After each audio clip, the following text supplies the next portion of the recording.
Okay, so I'm probably literally the last person on YouTube to do this, but when I asked you guys what you wanted me to make, this was the most requested thing, so here we are. Before I begin, I'd just like to make the point that I can't draw for shit, so this is just gonna be horrible. Hi, I'm Dan Howell, and this is my story. In the beginning, whoa, not that early. So I was born in southwest England, in Berkshire, the royal county, in a kinda crappy house with mum and dad. I had quite young parents, which was actually kind of cool as my mum graduated in philosophy and my dad was a DJ slash special effects guy for films who used to sneak me into movie sets, which was pretty cool. We had a dog, which they got just as I was born, which used to run into me as a baby and tear up the furniture. I was apparently the happiest child of all time who never stopped smiling or laughing or bringing joy to others, so basically I was the freaking son from the Teletubbies. I was brought up watching too much Winnie the Pooh, which is why I have my posh but not kind articulate voice. So yeah, life was all sunshine and flowers until dun dun dun preschool. I suddenly encounter the first negativity in my entire life when I meet other children.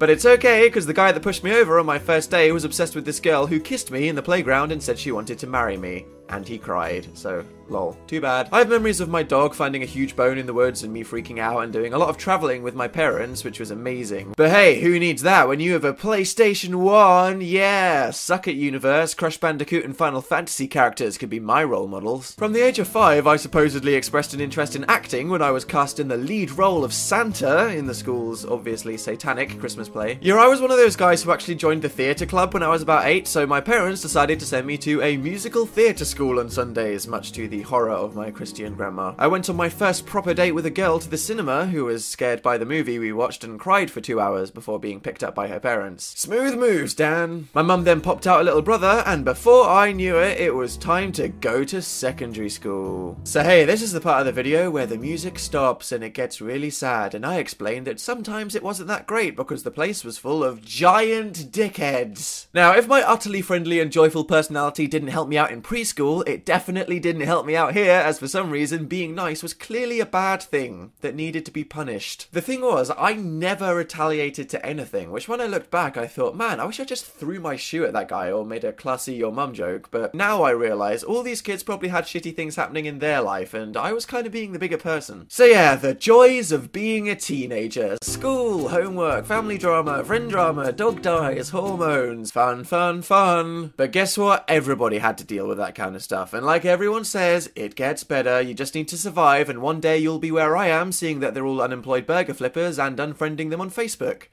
Out of pity. I did though have a few good friends and a couple inspirational teachers, and all that coupled with video games equals a lot of procrastination. I was so lame back then. I remember seeing pictures of emo guys on MySpace and being like, wow, oh, they look so cool. Yeah, I'm totes emo now. Just give me a moment to cringe and be filled with regret. Thankfully, I got over that and had the piano and my nerdy obsession with acting to keep me occupied as I was in a load of productions in a nearby theatre for Romeo and Juliet and West Side Story and Fame and blah blah blah. But then, when I was 17, I kinda changed my mind. I don't know why. These kids who were mildly cooler than the nerds I ate lunch with were all like, hey Dan, you should come down liters of cider with us in the woods at 10 PM. And this little voice in my head said, Dan, you'll never actually be an actor, you know that, right? So I went, yeah, probs. Okay then, and ditched everything. I had a lot of fun and sometimes incredibly embarrassing moments with these guys, including going to Reading Festival 4 years in a row, and the time we went on a surfing holiday where I accidentally pulled the string off a girl's bikini on a beach and felt so bad about it I cried. I actually had a girlfriend for over 3 years, which was cool, but that's not really the period in your life where you need a commitment. We inevitably broke it off because it was time for university. Yup, suddenly out of nowhere, bam! Hey Dan, childhood over. So what are you doing with your life? Oh, well, I wasn't doing any of that acting crap, so I thought, as I have no idea what I want to do with my life, I'll go to university for a few years. I got quite good grades, so I thought, what degree will make me look clever and employable? Law.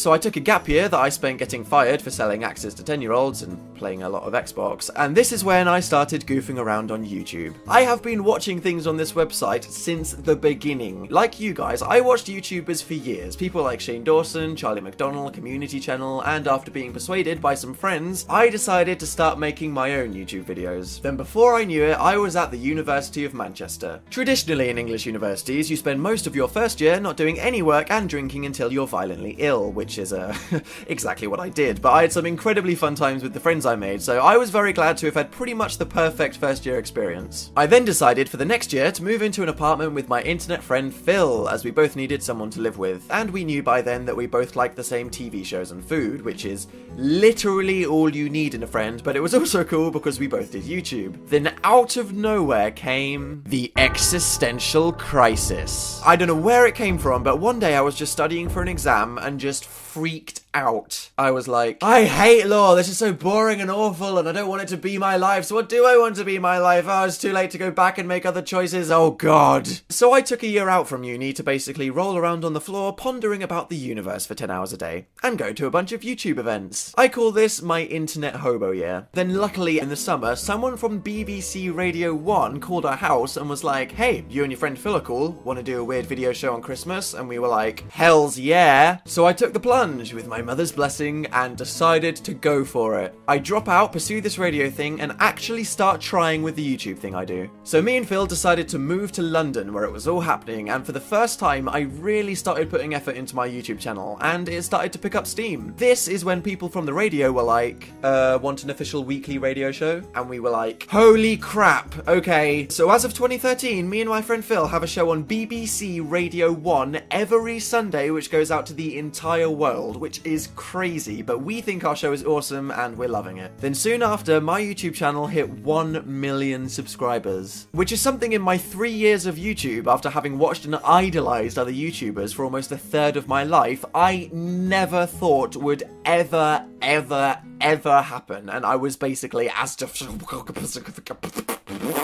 So I am now happier than I've ever been, because I finally feel like I'm in control of my life, and I've grown enough and have the confidence to be the person I want to be. I literally hated life from the ages of 5 to 20, but now I feel like the people I meet are finally treating me in the way I've been treating others my whole life. Back to Teletubby son. And now I'm spending my days telling stories and opinions on the internet, like a philosopher who could be great, but just turns his brain to mush by sitting on Twitter all day. It's weird that I'm doing something that I didn't even know existed when I was a kid, but I love doing it. And that's what's important. No regrets. If I ended this video by saying, oh, be yourself, follow your dreams, it'd probably be so cheesy you'd throw up, but seriously. My only regrets are that moment when I doubted myself and took the safe route, and all the time I wasted trying to please other people. As I've said before on YouTube, life's too short to waste any time being unhappy. Don't care what other people think, you decide who you want to be, and do what you want with your life. I wish I had someone to tell me these things, so no matter who you are or how old you are, I hope you're listening, okay?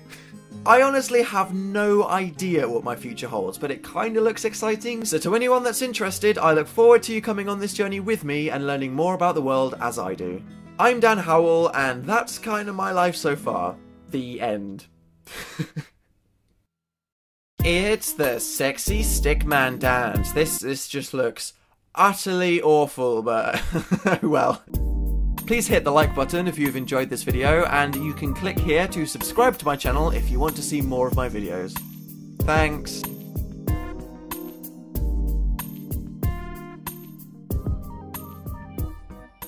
And seriously, look at my hand. You see that? That's what it's like to be left-handed all the time. Can you imagine writing essays with that? Yeah. Do you want to be me? No, I don't think so.